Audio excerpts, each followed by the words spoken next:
So, what are the defining features of glitch hop? First of all, the BPM. Now, most of glitch hop pretty much sits around the 110 BPM mark. Now, that doesn't mean your tracks necessarily have to be 110 BPM.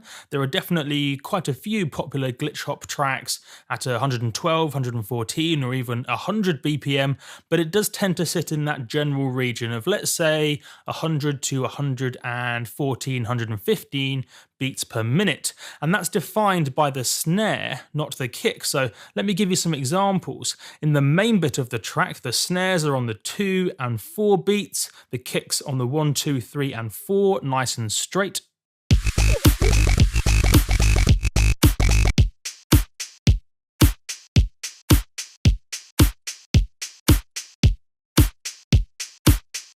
An absolutely standard kick drum and snare pattern. The kicks on the 1, 2, 3, 4 and the snares on the 2 and 4, defining a nice and simple 110 BPM. However, when you look at the intro in this track, the snares are still on the 2nd and 4th beats of the bar, giving you the 110 BPM, but the kicks are a little bit more all over the place, providing some rhythmic, glitchy interest. Check it out, it's really cool.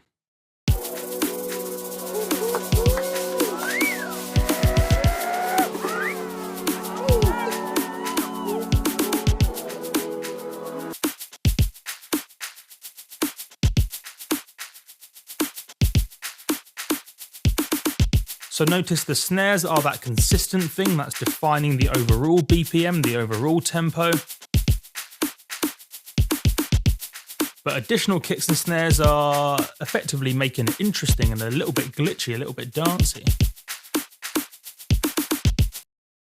And secondly, the main spirit of glitch hop, which is it needs to be bouncy, glitchy, dancey, and that effectively is the main thing that makes it glitch hop and not just mid-tempo or slow dance music.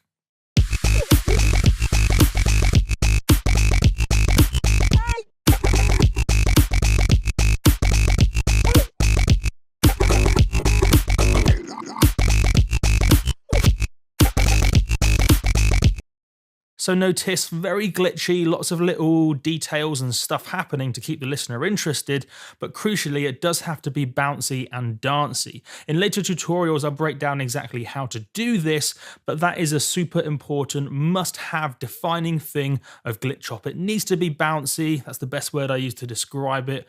But yeah, dancey too, that bouncy, dancey vibe, which is normally coming from the bass line. It's really cool, and like a lot of genres of dance music, it's got its own flows of energy, so you dance to it in a different way to pretty much any other genre because of this slow BPM and the fact it's quite glitchy, quite bouncy. It's a lot of fun.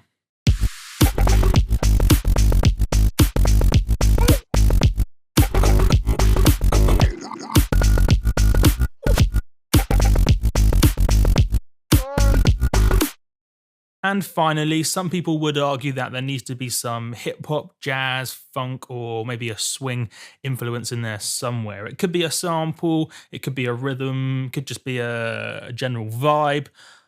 To me personally, that's not a defining feature, but some people would argue that. So it is worth mentioning. It's quite common if you go on, say, the Beatport top 100 right now, you go down the list of glitch hop tracks and you'll see a lot of people using samples from jazz records, swing records, hip hop and funk. So it's worth playing around with that. Certainly you can get some interesting dancey vibes if you sample old records. But I wouldn't say it's necessary. It's just a part of glitch hop because glitch hop has been around a while now. So naturally there's all sorts of different directions you can go with it.